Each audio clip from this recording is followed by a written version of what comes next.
ഈശോ മിശിഹായ്ക്ക് സ്തുതിയായിരിക്കട്ടെ. പ്രിയപ്പെട്ടവരെ, ക്രിസ്ത്യാനികൾക്കെതിരെ വലിയ വധഭീഷണി നടത്തി പ്രകമ്പനം കൊള്ളിച്ച ഒരു മനുഷ്യനെക്കുറിച്ച് പറയാനാണ് ഞാൻ ആഗ്രഹിക്കുക. ക്രിസ്ത്യാനികൾക്കെതിരെ പ്രത്യേകമായ അധികാരപത്രമൊക്കെ വാങ്ങി അവരെ പീഡിപ്പിക്കണമെന്ന ഒറ്റ ഉദ്ദേശത്തോടു കൂടി ഒരു മനുഷ്യൻ, പൗലോസ് ശ്ലീഹ, സാവൂള്, ആ ഒരു അധികാരത്തിൻ്റെതായ എല്ലാ ഗർവം കാണിച്ചുകൊണ്ടുള്ള ഒരു പ്രവർത്തനം നടത്തിക്കൊണ്ടിരിക്കുകയാണ്. അദ്ദേഹത്തിൻ്റെ ഒരു പ്രത്യേകത എന്ന് പറഞ്ഞു കഴിഞ്ഞാൽ, ഗമാലിയൽ എന്ന് പറയുന്ന ഒരു യഹൂദ പണ്ഡിതൻ്റെ പാദാന്ത്യത്തിലിരുന്ന് ദൈവരാജ്യത്തെക്കുറിച്ചൊക്കെ പഠിച്ചൊരു മനുഷ്യൻ, ബൈബിളിനെ കുറിച്ച് പഠിച്ചൊരു മനുഷ്യൻ, ദൈവത്തെ പ്രതിയാണ് യേശുക്രിസ്തുവിൻ്റെ അനുയായികളെ വധിക്കണമെന്നൊക്കെ ഭീഷണി മുഴക്കി പാഞ്ഞു നടക്കുക. അങ്ങനെ ഈ അധികാരപത്രവുമായിട്ട് ദമാസ്കസിലേക്ക് പോകുന്ന ഒരു യാത്ര മധ്യേ പെട്ടെന്ന് ഒരു മിന്നലൊളി, ഒരു ഇടിമിന്നൽ പോലെ മുഖത്തേക്ക് എന്തോ പതിക്കുകയാണ്. ഈ മനുഷ്യൻ കുതിരപ്പുറത്ത് താഴേക്ക് വീണുപോയി. അവിടെ കിടന്ന് വല്ലാണ്ട് വിഷമിച്ചുകൊണ്ടുള്ളൊരു ചോദ്യമാണ് ചോദിക്കുന്നത്, കർത്താവേ, അങ്ങ് ആരാണ്? ദൈവപുത്രനായ യേശുക്രിസ്തുവിനെ കണ്ടുമുട്ടുന്നൊരു മനുഷ്യൻ, അവരെ കണ്ടുമുട്ടിയ വ്യക്തികളെ ഭയപ്പെടുത്തണമെന്നും വധിക്കണമെന്നും ഒക്കെ ഉദ്ദേശത്തോടു കൂടിയിട്ടാണ് ഈ യാത്ര വലിയ ഗർവോട് കൂടി കുതിരപ്പുറത്ത് പോകുമ്പോഴാണ് പെട്ടെന്നൊരു മിന്നലൊളി കണ്ണുകളിൽ പതിക്കും താഴെ വീഴുന്നത്. ആ ചോദ്യത്തിൽ തന്നെ ഈ മനുഷ്യൻ്റെ അന്തരാത്മാവിൽ എന്തോ ഒരു കാത്തിരിപ്പിൻ്റെ ഒരു ധ്വനിയുണ്ട്. ഒരു രക്ഷകൻ പിറക്കുമെന്നുള്ളത് ബൈബിളിൽ അദ്ദേഹം പഠിച്ചിട്ടുണ്ടാവും.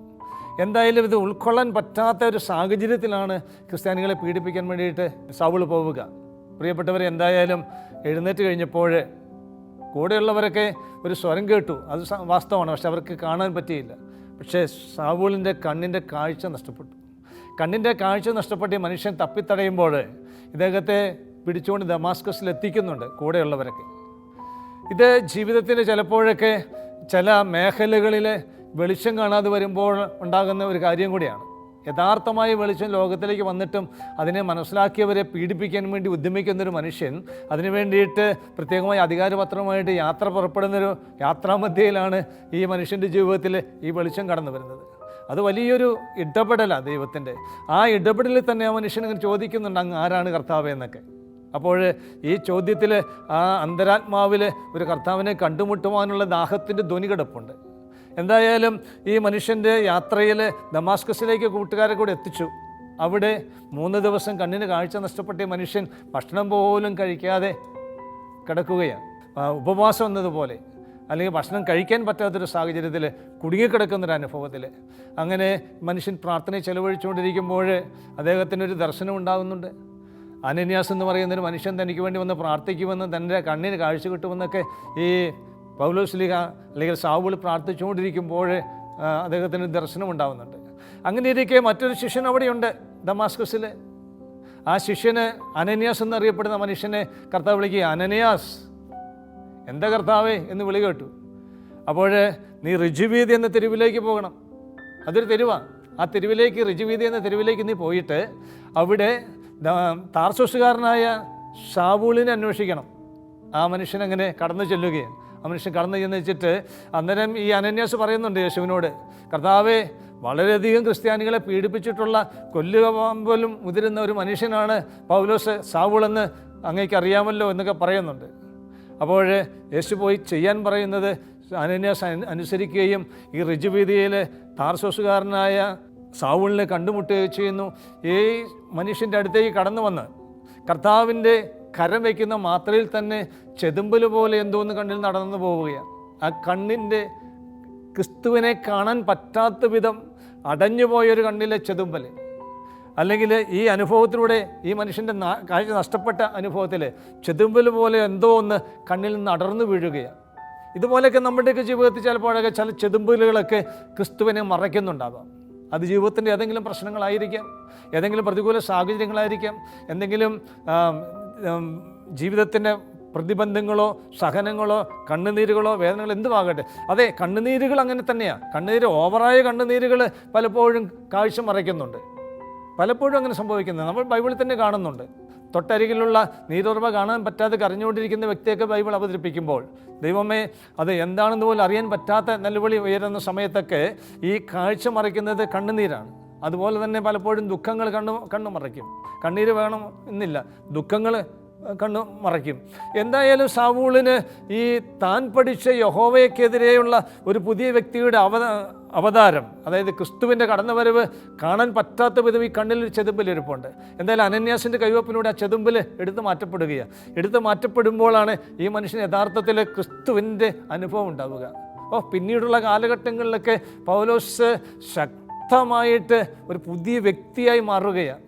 കുറേ കാലം അപ്പസ്തോലന്മാരുടെ അടുത്ത് ജീവിക്കുക, പിന്നെ സദൈത സിനഗോഗുകളിൽ പ്രസംഗിക്കുന്ന സമയങ്ങളിലൊക്കെ ആ മനുഷ്യൻ്റെ ശരിക്കും വ്യക്തമായ അടയാളങ്ങളിലൂടെ താൻ കണ്ടുമുട്ടിയ ക്രിസ്തുവിനെ അവതരിപ്പിക്കുകയാണ്. അവരെല്ലാം അത്ഭുതപ്പെട്ടു. സിനഗോഗിലുള്ളവരെല്ലാവരും ഇങ്ങനെ പറയുന്നുണ്ട്, ഇവനല്ലേ ഈ ക്രിസ്ത്യാനികളെ പീഡിപ്പിച്ചത് ഇത്രയും കാലം നടന്നിരുന്നത്, അവന് വന്നൊരു മാറ്റം.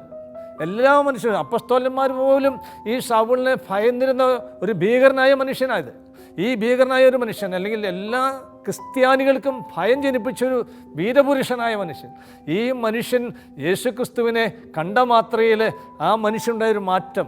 അതുകൊണ്ട് പൗലോസ് ഒരിക്കൽ പറയുന്നുണ്ട്, ആരാണ് എന്നെ ക്രിസ്തുവിൻ്റെ സ്നേഹത്തിൽ നിന്ന് വേർപെടുത്തുക?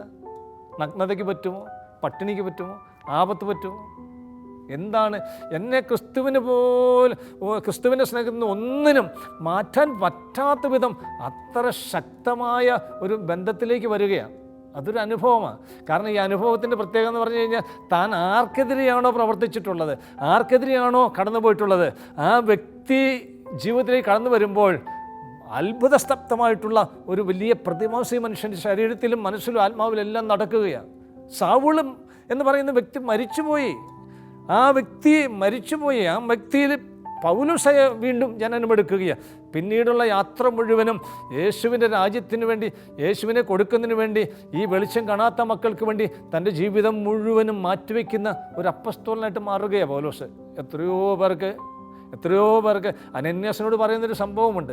അനന്യാസിനോട് പറഞ്ഞ സംഭവം മറ്റൊന്നുമല്ല, ഇവന് എന്നെ പ്രതി എന്തേരെ പീഡിപ്പിക്കപ്പെടേണ്ടി വരുമെന്ന് ഞാൻ നിനക്ക് കാണിച്ചു തരാൻ പോവുകയാണ് എന്നൊക്കെ അനന്യാസിനോട് യേശു പറയുന്നുണ്ട്. പ്രിയപ്പെട്ടവർ, അതൊരു വല്ലാത്ത ഒരു അനുഭവമാണ്. ഒരു മനുഷ്യൻ്റെ ജീവിതത്തിൽ താൻ ആർക്കെതിരെയാണോ പ്രവർത്തിക്കണമെന്ന് ആഗ്രഹിക്കുന്നത്, ആ വ്യക്തി തന്നെ തൻ്റെ ജീവിതത്തെ മാറ്റിമറിക്കുന്നൊരു അനുഭവം, അതൊക്കെ നമുക്ക് ചിന്തിക്കാൻ പറ്റാത്തൊരു കാര്യമാണ്. ഇതൊക്കെ ഒരു സ്വപ്നത്തിൽ നടക്കുന്നത് പോലെ നമുക്ക് തോന്നാം. ചിലപ്പോഴൊക്കെ സ്വപ്നം കാണുമ്പോഴൊക്കെ ഇങ്ങനെയൊക്കെ ചിലപ്പോൾ സംഭവിക്കുന്നത് തോന്നാം. പക്ഷേ ഈ പൗലോസ് എന്ന് പറയുന്ന വ്യക്തി ശരിക്കും ഇത് ജീവിതത്തെ അനുഭവവേദ്യമാവുകയാണ്. ആ വ്യക്തിയുടെ ജീവിതത്തെ അനുഭവവേദ്യമാകുന്നൊരു കാര്യമാണ്. അത് തന്നെ അദ്ദേഹത്തിൻ്റെ ജീവിതത്തെ മാറ്റിമറിച്ചു, തലകീഴുമേൽ മറിച്ചു. ആ ജീവിതം തന്നെ മൊത്തം മാറ്റപ്പെട്ടു എന്നുള്ളതാണ് അപ്പസ്തോല ഗണത്തിൽ. അതുകൊണ്ട് പൗലോസ് പറയുന്നുണ്ട്, ഈ അകാലജാതൻ എന്നതുപോലെ ഈ എളിയവനും അവൻ പ്രത്യക്ഷപ്പെട്ടിട്ടുണ്ട്. അതുകൊണ്ട് ക്രിസ്തുവിനോടുള്ളൊരു സ്നേഹം അദ്ദേഹത്തിൻ്റെ ജീവിതത്തിൽ അതിഭയങ്കരമായ പ്രതിസന്ധികളിലൂടെ കടന്നു പോകുമ്പോഴൊക്കെ എന്തുമാത്രം പീഡനങ്ങളിലൂടെ മനുഷ്യൻ കടന്നു പോയിട്ടുണ്ട്. പലതവണ യേശുക്രിസ്തുവിനെ പ്രതി അടിക്കപ്പെട്ടിട്ടുണ്ട്. ഒന്നു കുറയാതെ 39 അടി പലതവണ മേടിച്ചു. കല്ലെറിയപ്പെട്ടു. കാട്ടുമൃഗങ്ങളാൽ ആക്രമിക്കപ്പെടുന്ന അനുഭവം. ഒരു രാത്രിയും ഒരു പകലുമൊക്കെ കടലിൽ കൂടി ഈ മനുഷ്യൻ ഒഴുകി നടക്കുക.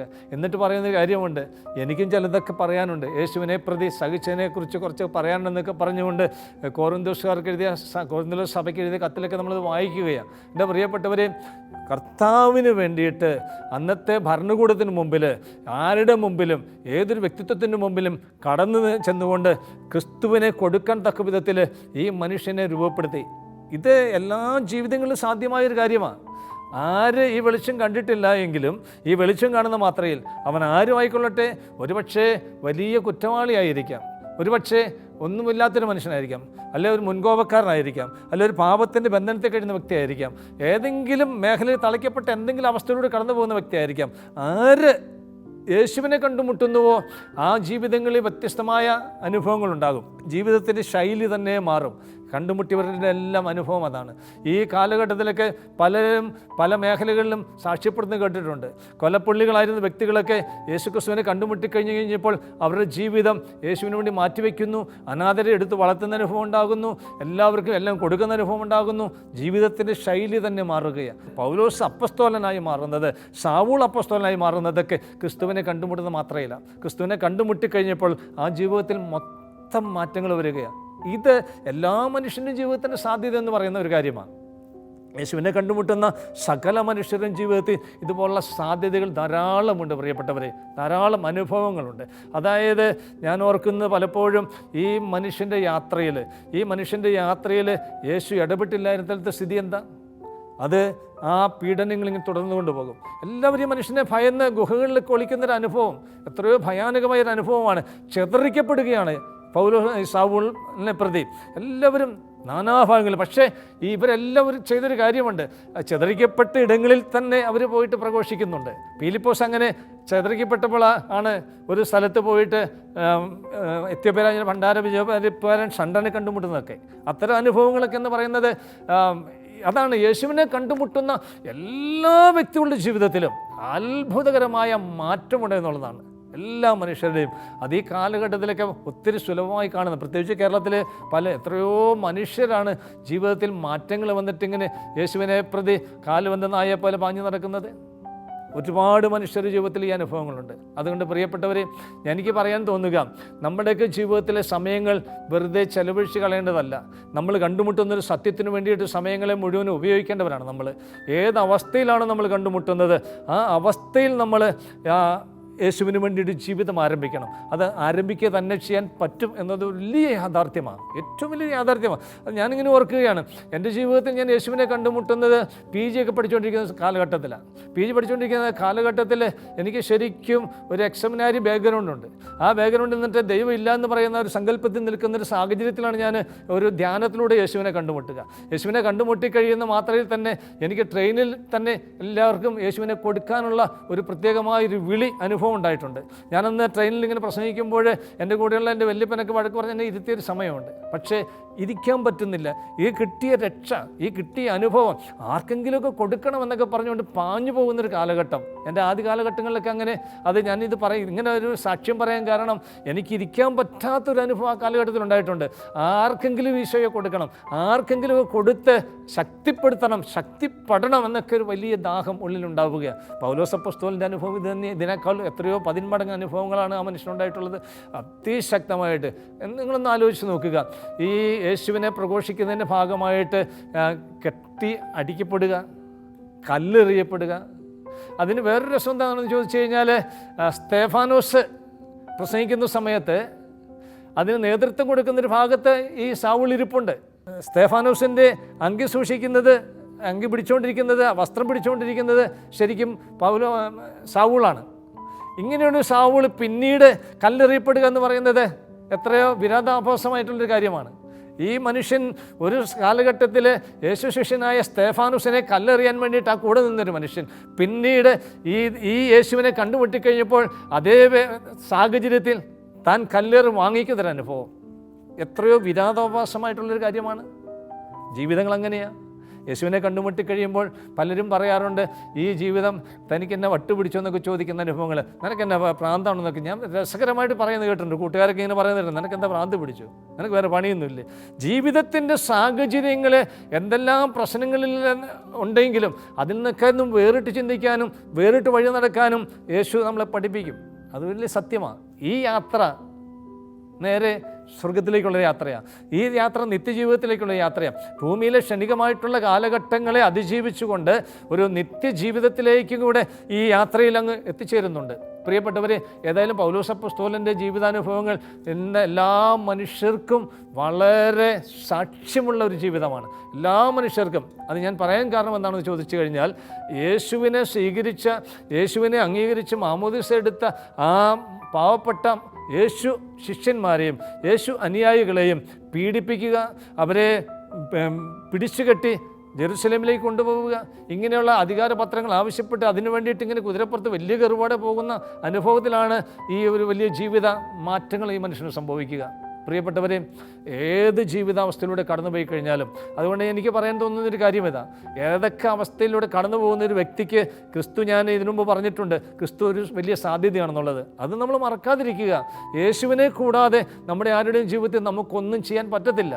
യേശു എന്ന സത്യത്തെ കിട്ടിക്കഴിയുമ്പോഴാണ് യഥാർത്ഥ ജീവിതത്തിന് അർത്ഥമുള്ള വ്യക്തികളായി നമ്മൾ മാറുക. എന്ന് പറഞ്ഞാൽ നമ്മുടെ ജീവിതത്തിൻ്റെ മൂല്യം വർദ്ധിക്കും. ഞാൻ പറഞ്ഞു വന്നത് ഇങ്ങനെയാണ്, യേശുവിനെ അറിയുന്ന ഒരു വ്യക്തിയുടെ സ്റ്റാറ്റസ് എന്ന് പറയുന്നത് ഈ ലോകം കാണുന്നൊരു സ്റ്റാറ്റസ് അല്ല. ഈ ലോകത്തിനപ്പുറത്ത് സ്വർഗം കാണുന്നൊരു സ്റ്റാറ്റസ് അവിടെയുണ്ട്. ഈ സ്റ്റാറ്റസ് എന്ന് പറയുന്നത് ഇതിൻ്റെ മൂല്യം നിർണ്ണയിക്കാൻ നമുക്ക് പറ്റത്തില്ല. യേശു എന്ന ദൈവത്തിൻ്റെ മൂല്യം എത്രമാത്രമുണ്ടോ അത്രമാത്രം ഈ വ്യക്തിയുടെയും ജീവിതം മൂല്യമുള്ളതായി തീരുകയാണ്. എന്ന് പറഞ്ഞു കഴിഞ്ഞാൽ ഞാൻ ഉദ്ദേശിച്ചൊരു കാര്യം ഇതാണ്. ഞാനിങ്ങനെ വേറൊരു അവസ്ഥയിലൂടെ ജീവിച്ച് ഈ ലോകത്തിൻ്റെതായ വഴികളിലൂടെ ഇങ്ങനെ കടന്നു പോകുമ്പോൾ യേശു എന്ന സത്യത്തെ കണ്ടെത്തി, യേശു എന്ന ദൈവത്തെ കണ്ടെത്തി, യേശുവിൻ്റെതായി മാറിക്കഴിയുമ്പോൾ എൻ്റെ ജീവിതം മൂല്യം മാറുകയാണ്. എൻ്റെ ജീവിതത്തിൻ്റെ മൂല്യം എന്ന് പറയുന്നത് പിന്നെ യേശുവിൻ്റെ മൂല്യമാണ്. ഈ ദൈവം എന്ന് പറയുന്നത് സത്യത്തിന് എത്രമാത്രം മൂല്യമുണ്ടോ അത്രമാത്രം മൂല്യത്തിൻ്റെ ഉടമയായിട്ട് ഈ വ്യക്തി മാറുകയാണ്. അത് നിസ്സാരമായൊരു കാര്യമല്ല, അത് വളരെ ശക്തമായിട്ടുള്ളൊരു കാര്യമാണ്. വളരെ ജീവിതത്തിൽ മൂല്യമൊന്നുമില്ലാതെ, പ്രത്യേകിച്ച് ലക്ഷ്യബോധങ്ങളൊന്നുമില്ലാതെ ഏതെങ്കിലും വിധത്തിൽ ജീവിച്ച് കടന്നു പോകുന്ന ഒരു സാഹചര്യത്തിൽ ക്രിസ്തുവിനെ സ്വന്തമായി കഴിയുമ്പോൾ ഈ മനുഷ്യൻ്റെ മൂല്യം എന്ന് പറയുന്നത് വലിയ മൂല്യമാണ്. അത് രത്നത്തെക്കാളൊക്കെ എത്രയോ 10 മടങ്ങ്. അത് ഈ ലോകം കാണുന്ന പോലെ കണ്ടു കഴിഞ്ഞാൽ നമുക്കത് മനസ്സിലാക്കാൻ പറ്റില്ല. ലോകത്തിനപ്പുറത്തൊരു കണ്ണ്. അതാണ് ഞാൻ പറഞ്ഞത്, പൗലോസിൻ്റെ കണ്ണ് മൂടപ്പെട്ടു. പൗലോസിൻ്റെ കണ്ണ് മൂടപ്പെട്ട് കഴിഞ്ഞാൽ അനന്യാസിൻ്റെ കൈവപ്പിലൂടെ ആ ചെതുമ്പലങ്ങ് പൊളിഞ്ഞു കഴിഞ്ഞപ്പോൾ ഇതിൻ്റെ മൂല്യം മനുഷ്യൻ തിരിച്ചറിയുക. പിന്നെ തൻ്റെ ജീവനൊന്നും പ്രശ്നമല്ല, തൻ്റെ ജീവിതം പ്രശ്നമല്ല. ആ ഒരു വിലയെന്ന് പറയുന്നത് എന്താണെന്ന് തിരിച്ചറിയാൻ പൗലോസ് അപ്പസ്തോലിന് കഴിഞ്ഞു എന്നുള്ളതാണ്. ശൗലിൻ്റെ ജീവിതം അപ്പസ്തോലിനാക്കി മാറ്റിയ ആ മൂല്യമെന്ന് പറയുന്നത് നിസ്സാരമായൊരു കാര്യമല്ല. ശിരച്ഛേദനം നടത്തുമ്പോൾ ആ ശിരസ് പോയി വീണെടുത്ത് ആ നിമിഷം തന്നെ പുതിയ ഉറവയുണ്ടാകുക എന്ന് പറയുമ്പോൾ ഒരു മനുഷ്യൻ്റെ ജീവിതത്തിൻ്റെ മൂല്യം എത്രമാത്രമെന്ന് നമുക്ക് ചിന്തിക്കാവുന്നതേ ഉള്ളൂ.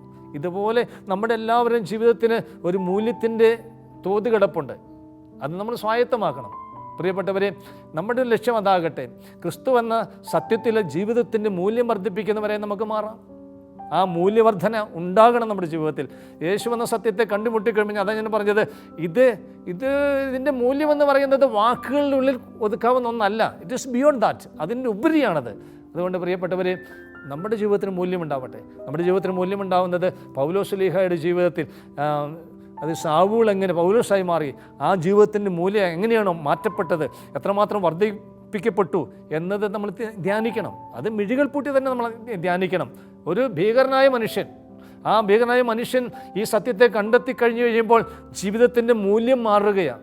എത്രയോ വേദികളിൽ അനുഭവിച്ച സത്യത്തെക്കുറിച്ച് മനുഷ്യൻ പ്രഘോഷിക്കുന്നു. ഇത് നമുക്കൊക്കെ സാധ്യമായൊരു കാര്യമാണ്. നമ്മുടെ ജീവിതത്തിന് അർത്ഥം വരുന്ന അവിടെയാണ് നമ്മുടെ ജീവിതത്തിന് മൂല്യമുണ്ടാവുന്നത്. ഈ മൂല്യത്തിലേക്ക് നമ്മൾ വിളിക്കപ്പെടുന്നുണ്ട്. അതിന് കാതുകൊടുക്കാൻ നമ്മൾ പഠിക്കണം. ഈ വിളി കേൾക്കാൻ ശൗൽ എന്ന് വിളിച്ചതുപോലെ എന്നെ വിളിക്കും പ്രകാശ് എന്ന് വിളിക്കുമ്പോൾ ആ വിളിയുടെ ആഴം മനസ്സിലാക്കാനായിട്ടുള്ള ഒരു കാതിൻ്റെ തുറവി നമുക്ക് അനിവാര്യമാണ്. ഇത് ഹൃദയത്തിൻ്റെ കാതായിട്ട് ഞാൻ പറയും. ഈ ഹൃദയത്തിൻ്റെ തുറവി വരുമ്പോഴാണ് നമ്മുടെ ജീവിതത്തിന് അർത്ഥമുണ്ടാവുക എന്ന് ഞാൻ പറഞ്ഞത്, മൂല്യമുണ്ടായി മാറുക. അതുകൊണ്ട് പ്രിയപ്പെട്ടവരെ, ഈ ഒരു കൃപ നമുക്ക് എല്ലാവർക്കും ലഭ്യമാക്കാൻ വേണ്ടി നമുക്ക് പ്രാർത്ഥിക്കാം. കർത്താവിൻ്റെ തിരുസന്നിധിയിൽ ഇരുന്നു കൊണ്ട് നിങ്ങളെ ഈ പ്രാർത്ഥനയിലേക്ക് ഞാൻ ക്ഷണിക്കുക. നമുക്ക് ഒരുമിച്ച് പ്രാർത്ഥിക്കാം. ഉള്ളു തുറന്ന് സന്തോഷത്തോടെ പ്രാർത്ഥിക്കാം. കർത്താവായ ഈശോയെ, ഈ ജീവിതം ഈ ഭൂമിയിൽ തീരുമ്പോൾ ദൈവമേ, ഞങ്ങൾക്ക് നിത്യ സൗഭാഗ്യത്തേക്കുള്ള വിളി അതിൻ്റെ പിന്നിലുണ്ട് എന്ന സത്യം ഞങ്ങൾ തിരിച്ചറിയുന്നു. അതുകൊണ്ട് ഞങ്ങളുടെ ജീവിതത്തിൻ്റെ മൂല്യം വർദ്ധിപ്പിക്കണമേ ഞങ്ങൾ പ്രാർത്ഥിക്കുന്നു. ഞങ്ങൾ യഥാർത്ഥ മൂല്യമുള്ള മക്കളായിട്ട് മാറട്ടെ. അതിനായി അവിടുത്തെ കരുണയുടെയും കൃപയുടെയും കടാക്ഷം ഞങ്ങൾക്ക് നൽകണമേ ഞങ്ങൾ പ്രാർത്ഥിക്കുന്നു. ആമേൻ. പിതാവിൻ്റെയും പുത്രൻ്റെയും പരിശുദ്ധാത്മാവിൻ്റെയും നാമത്തിൽ ആമേൻ.